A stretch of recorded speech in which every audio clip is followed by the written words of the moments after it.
Part 22, Chapter 43. Moments before the crash of the Humvee, Hale was crouched beside the bomb, punching keys on the timer control. His eyes stung from sweat and his hair was matted and cold. Against his wishes, Terry had joined him. There'd been no time to argue and, he had to admit, if he didn't pull this off, chances were good she'd collect 600 to 800 rads and be dead within 2 years anyway. Here at least, there would be total, instantaneous destruction. Try his birthday, she suggested. Hale punched in the numbers. No good. Maybe he's got a sick sense of humor. Try your birthday. Hale did. Nothing. God damn it, nothing works. Try his dog's birthday, his social security number, the fastest speed he's ever flown. I don't know any of that shit, Hale said, rattling his fists with exasperation.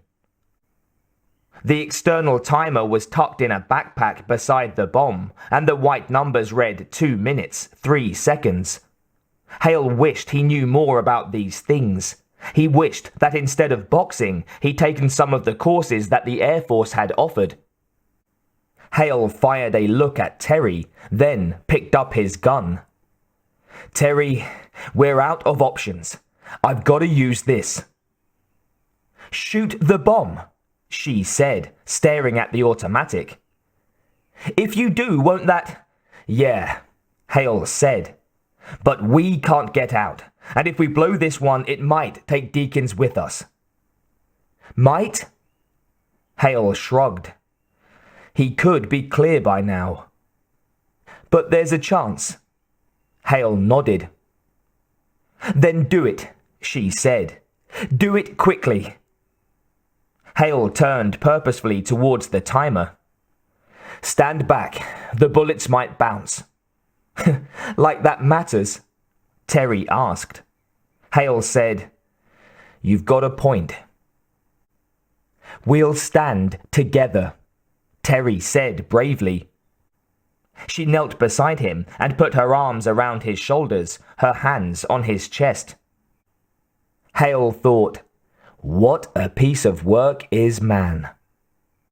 Here he was, moments from judgment at the pearly gates, and all he could think about was how her touch thrilled him right down to his knees. He was about to fire the gun when they heard the crash and looked down the lighted shaft and saw clouds of dirt rolling towards them through the crosscut. What the hell? Hale said, rising. It must have been an explosion, Terry said. No, said Hale. We'd be deaf if it were. He started running towards the main shaft, breathing through a handkerchief. Terry ran after him, coughing. Rocks were still tumbling down, and when they reached the vertical shaft, only a few spears of daylight pierced the piled debris. But it was enough to illuminate the smashed Humvee and the broken body of Kelly, who lay bent in half, the back of his head to his feet, beneath the front of the vehicle. The Co, said a voice to the corner. Hale turned to his left. He saw a bloodied figure lying well away from the Humvee. Dust was already settling on his wounds, making them look even uglier. That's one of Deke's men, Terry said.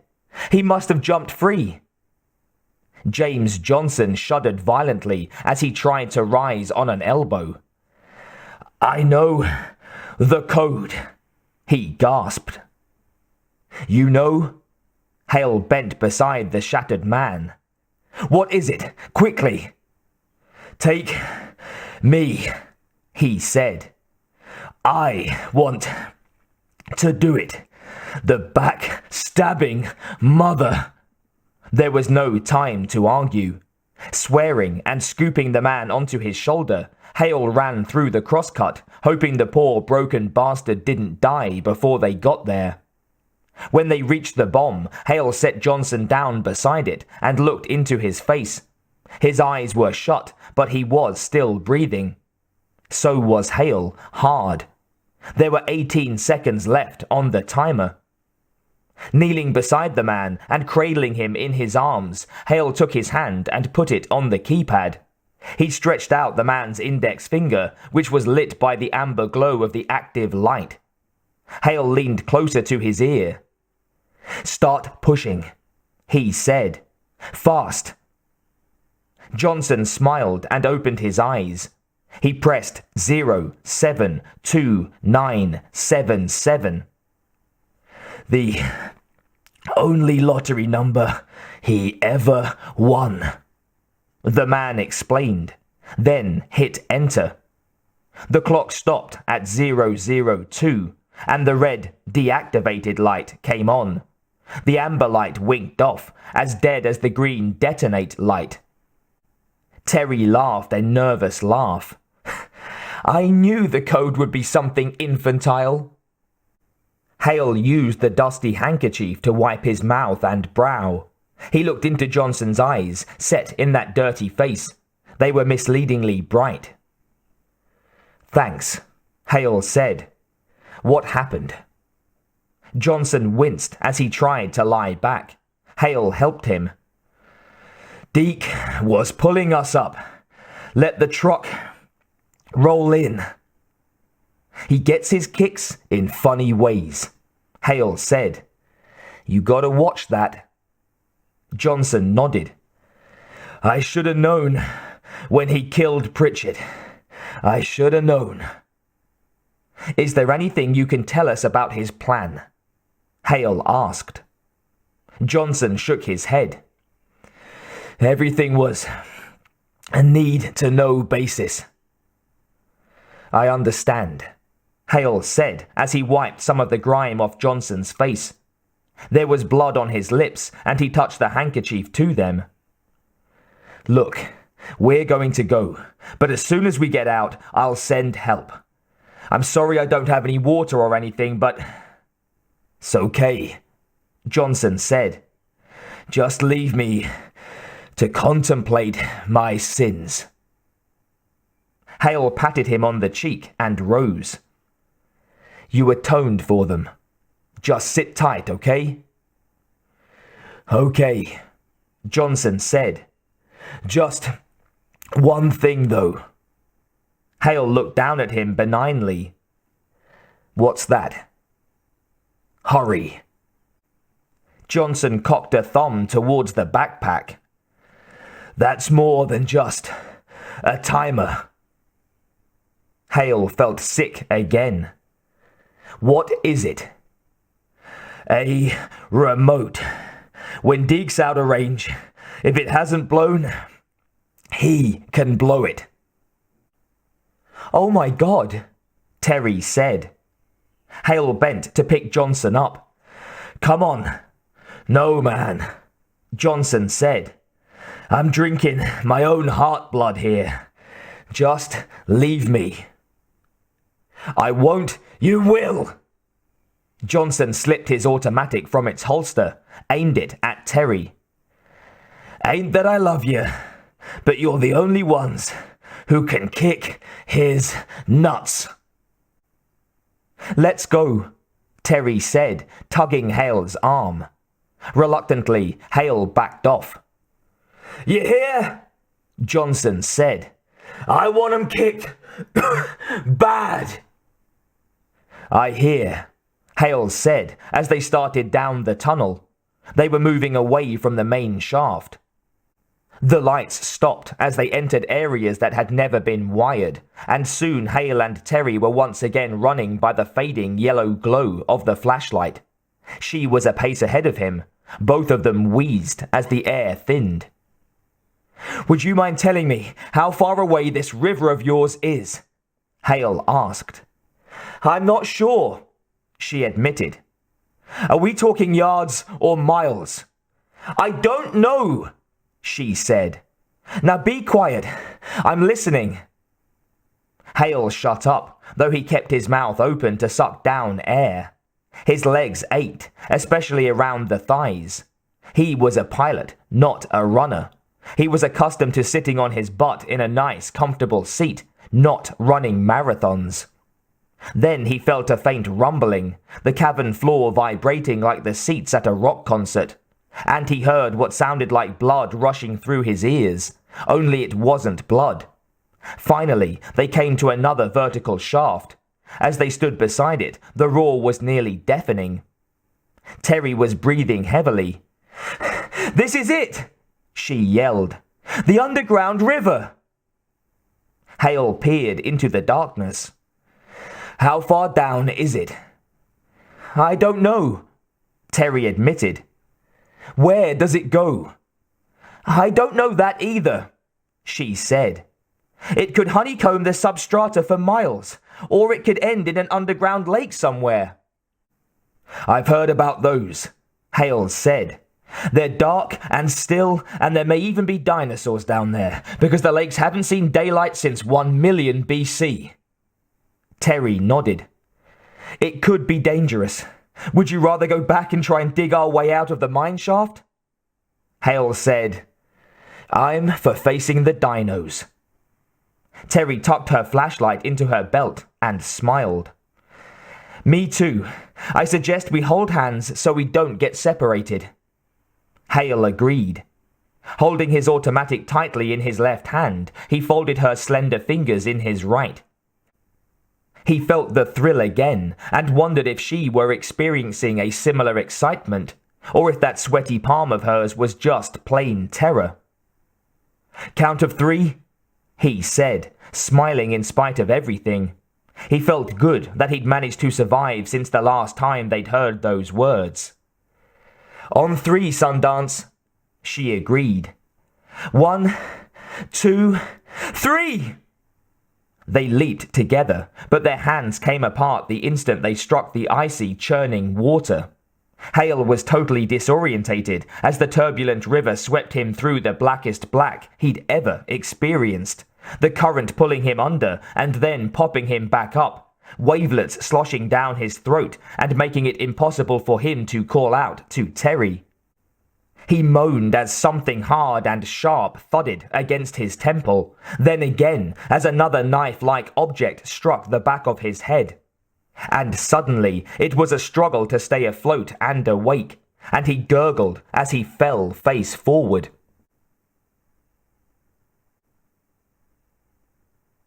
Chapter 44. Deakins vowed never again to take rear-view mirrors for granted. First with the Humvee and its ass-over tea-kettle trip down the shaft, and now with the Nest chopper. It was a real friend, a true ally in the cause. So was the oft-ignored odometer. He watched as it clicked over from 2.9 to 3 miles, put an extra half-mile between himself and the mine, then waited. He looked at his watch. 11 minutes, 3 seconds. The bomb was late. "It appears Hale may have figured out the code," Deakins said to Pritchett as he climbed from the Humvee. "It's a googolplex to one shot, but hey, they happen." He hoped they did, anyway. He hoped that Johnson hadn't screwed up attaching the external timer. The schmuck, he thought. Deakins was glad he'd wasted Johnson and Kelly. He'd known that they and Baker were losers when he'd first contacted them through the classifieds in Weekend Muster magazine. They'd done their jobs, and Deakins was sorry he'd never recover the money he'd paid them. But then, that was the price of doing business. Sometimes you had to pay guys before you killed them. He unhooked the black box from his belt, flipped the cap, and pressed a white button. A black button popped up beside it, and he put his thumb on it, and waited. The Nest chopper was about a quarter of a mile away, 300 feet up, and coming in over the hills. He smiled, started to hum, "Oh, what a beautiful morning," and watched the Army's danger guys approach. He could picture them in the Jet Ranger cabin, all rah-rah confidence in their black radiation suits. 6 nest eggs and a mother hen, and one big collective hard-on for him. A line of bullets kicked up dust on both sides of the Humvee. Deakins didn't budge as they chewed up dirt near his feet. letting me know that you mean business," Deakins said. "Oh, what a hard-on." He watched across the flat plain as the chopper descended and swept into the gap between the hills, flying towards the mine entrance. A loud crackling spilled from the sky as the helicopter loudspeaker came on. "Do not move, or you will be fired upon!" Deakins recognized the manly, mechanical voice as belonging to Colonel Fox Hunt. "In just a few moments, you'll be able to compare notes with your esteemed ancestor," Deakins said to himself as he watched the chopper. When the Jet Ranger was lower and in front of the mine, Deakins pushed the button. Johnson hadn't screwed up. An atomic bomb begins as a bluish-white blast, which heats the surrounding air to 18 million degrees Fahrenheit, more than half the temperature of the core of the sun. It creates a fireball whose radiant heat travels at the speed of light and causes a pressure wave that moves at 1,150 feet each second. In the air, the overpressure of the blast wave creates negative pressure, which sucks winds in excess of 600 miles an hour into the ravaged area. As the fireball rises, it draws these winds and debris with it, generating the familiar mushroom cloud. There is no mushroom cloud underground, though the heat is sufficient to turn rock to gas, and the pressure wave is equivalent to the epicenter of a magnitude 9 earthquake. And the sound. The roar was everywhere, and Deakins felt like a tick on a drum in the opening measures of Also sprach Zarathustra. His ears ached as if he'd been punched hard on both sides, and he saw the mouth of the mine spit dirt and light, and the ground ripple towards him, like the wind-blown surface of a lake.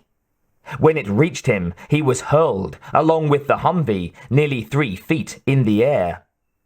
But not before he saw the shockwave hit the chopper. The blast threw the Jet Ranger tail rotor over the flight deck, simultaneously killing every piece of electronic equipment in the aircraft. Shock-blown and out of control, it was thrown against a rock spire west of the mine and vanished in a flash of fire. The explosion of the chopper was pitiful compared to the complete sensory overload of the atomic blast. Deakins landed on his backside, the resilient Humvee on its wheels.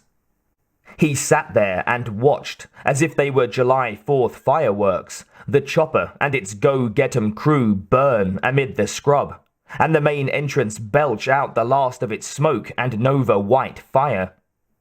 Slapping his knees and rising, Deakins brushed himself off as he walked to the Humvee. He leaned in the open window.